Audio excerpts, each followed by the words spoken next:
संगीत वो जो आत्मा को छू जाए और आवाज जो रूह तक उतर जाए। एक ऐसा दौर था जब हिंदुस्तान की हर गली, हर शहर मोहम्मद रफ़ी की आवाज से गूंजता था। लेकिन एक वक्त ऐसा भी आया जब इंडस्ट्री के सबसे बड़े फिल्म मेकर B.R. चोपड़ा ने खुद कहा, मैं एक नया रफ़ी पैदा कर लूंगा। पर किसे पता था वक्त ही जवाब बनेगा। 1957 हिंदी सिनेमा का स्वर्ण युग। चोपड़ा नया दौर बना रहे थे। एक ऐसी फिल्म जो मेहनतकश मजदूरों की लड़ाई, हौसले और इंसाफ की कहानी कहती है।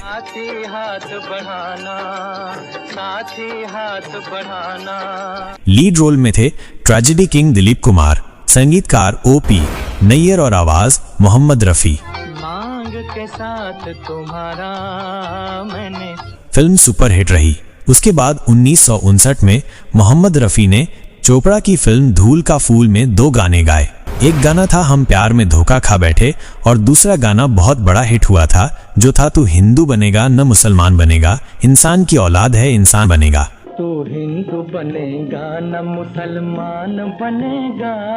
फिर उसके बाद 1961 में चोपड़ा की फिल्म धर्मपुत्र में मोहम्मद रफ़ी साहब ने एक कव्वाली जैसा गीत गाया जिसके बोल थे, जो ये दिल दीवाना मचल गया, दिल भर मुझ पर खफा न हो, जो ये दिल दीवाना मचल गया। ये भी गाना बहुत ही हिट हुआ। इसके बाद B.R. चोपड़ा ने सोचा कि क्यों न मोहम्मद रफ़ी को सिर्फ अपनी फिल्मों में गाने के लिए रख लिया जाए। चोपड़ा सूरज को कैद करना चाहते थे पर जो नामुमकिन था। कहते हैं कि सफलता कभी कभी इंसान को गलत फहमी में मुब्तला कर देती है। चोपड़ा ने सोचा कि शायद आज बॉलीवुड इंडस्ट्री में कोई उनसे बड़ा फिल्म मेकर नहीं है, जबकि सच्चाई ये थी कि उस वक्त बड़े फिल्म मेकर्स में राज कपूर, विमल रॉय, गुरुदत्त, नासिर हुसैन, के आसिफ जैसे लोग मौजूद थे। और अगर ये B.R. चोपड़ा से बड़े नहीं थे तो उनसे छोटे भी नहीं थे। इनकी भी फिल्में उस वक्त धूम मचाया करती थी सिनेमा घर में। चोपड़ा ने रफ़ी साहब से कहा कि मैं चाहता हूं कि आप सिर्फ मेरी ही फिल्मों में गाएंगे, आपको हर महीने एक अच्छी रकम दी जाएगी। रफ़ी साहब विनम्रता से बोले, मैं तो हर प्रोड्यूसर, हर डायरेक्टर का हूं, मेरी आवाज सिर्फ किसी एक की नहीं हो सकती।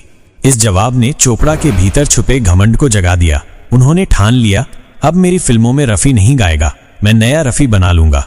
एक सादगी से भरे फनकार को उसका हक सिर्फ इसलिए नहीं मिला क्योंकि उसने ना कहने की हिम्मत की थी। और तब शुरू हुआ एक साइलेंट बॉयकॉट। चोपड़ा ने सिर्फ अपनी फिल्मों में नहीं बल्कि इंडस्ट्री के दूसरे निर्माताओं को भी रफ़ी के खिलाफ भड़काना शुरू किया। रफ़ी चुप रहे, वो लड़ते नहीं थे, वो बस गाते थे। अगले कुछ सालों में चोपड़ा ने कई फिल्में बनाई जैसे गुमराह, कानून, साधना पर रफ़ी की आवाज गायब थी। इधर रफ़ी साहब के लिए वक्त भी आसान नहीं था। किशोर कुमार, मन्ना डे जैसे गायक मैदान में थे और एक बड़ा फिल्मकार उनसे मुंह मोड़े खड़ा था। लेकिन रफ़ी टूटे नहीं। उनकी आवाज में आज भी वही दर्द था, वही मिठास, वही जादू। और धीरे धीरे उनकी मेहनत रंग लाने लगी। 1965 यश चोपड़ा, चोपड़ा के छोटे भाई, एक नई फिल्म बना रहे थे वक्त, जिसके प्रोड्यूसर B.R. चोपड़ा थे।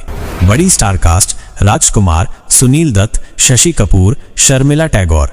कहानी वक्त के खेल पर आधारित थी। इस फिल्म में एक गीत था, वक्त से दिन और रात, वक्त से कल और आज, वक्त की हर शय गुलाम, वक्त का हर शय पर राज। वक्त से दिन और रात। इस गीत के लिए संगीतकार रवि ने प्रोड्यूसर और डायरेक्टर यानी B.R. चोपड़ा और यश चोपड़ा से कहा कि इस गीत को मोहम्मद रफ़ी के सिवा कोई नहीं गा सकता। जैसा वो चाहते हैं, रफ़ी साहब के सिवा इस गीत के साथ कोई भी और प्लेबैक सिंगर इंसाफ नहीं कर सकता।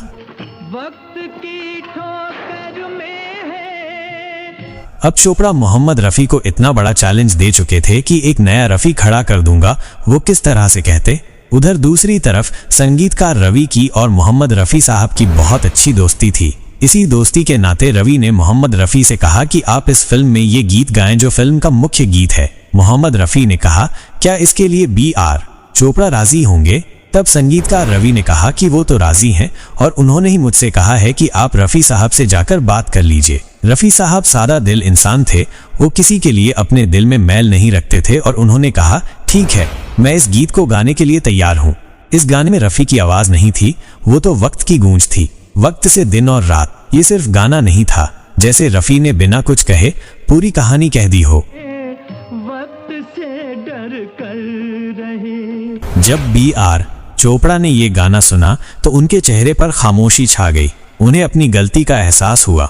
जिन्हें उन्होंने छोड़ा था वही आज उनकी फिल्म की जान बन गए थे। वक्त सुपरहिट रही। रफ़ी का गाना उस फिल्म की आत्मा बन गया। चोपड़ा ने सार्वजनिक रूप से कुछ नहीं कहा, पर उनके हाव भाव बदल चुके थे। धीरे धीरे उन्होंने रफ़ी को फिर अपनी फिल्मों में जगह दी। उसके बाद मोहम्मद रफ़ी साहब ने B.R. चोपड़ा की ज्यादा फिल्मों में गीत नहीं गाए। बस 1972 में दास्तान में वो गीत न तू ज़मीं के लिए है और न आसमां के लिए, और उसके बाद 1980 में आई फिल्म द बर्निंग ट्रेन में गीत था पल दो पल का साथ हमारा, पल तो पल के याराने। और रफ़ी वो कभी किसी से नाराज नहीं हुए। उनका दिल वैसा ही रहा, साफ, सादा और सुरों से भरा हुआ। ये कहानी सिर्फ एक सिंगर की नहीं है, ये कहानी है उस इंसान की जो अहंकार के सामने नहीं झुका, जो चुप रहा लेकिन उसकी आवाज सब कुछ कह गई। रफ़ी साहब ने कभी बदला नहीं लिया। वक्त ने उनके लिए सबका जवाब दिया। कभी किसी को मुकम्मल जहां नहीं मिलता, लेकिन रफ़ी साहब को जो मिला वो किसी जहां से कम नहीं था। लाखों दिलों का प्यार, करोड़ों की दुआएं और सुरों में अमरता। चोपड़ा, उन्हें अपनी गलती का एहसास वक्त ने कराया, क्योंकि वक्त ही सबसे बड़ा गुरु होता है। अगर आपको ये कहानी पसंद आई तो लाइक और सब्सक्राइब जरूर करें और कमेंट में बताएं कौन सा रफ़ी साहब का गाना आपके दिल के सबसे करीब है।